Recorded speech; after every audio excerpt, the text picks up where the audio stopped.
नमस्कार मु सीताराम कौन आप जन स्टूडेंट जदि आप पाठ पढ़ा समय स्टडी लोन अप्लाई कर स्टडी लोन भी आणिक आप पाठ पढ़ुं तो सही समय आपंकर पाठपढ़ा सही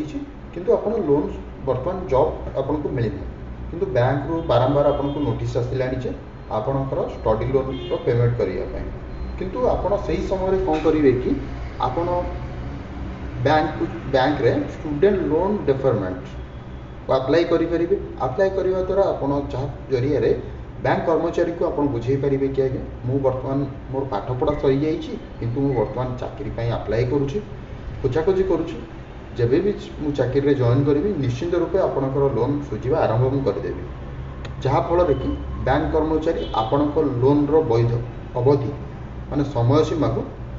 किसी दिन पर्यंत बुझे देवे। सतर्क सुरक्षित रहूँ।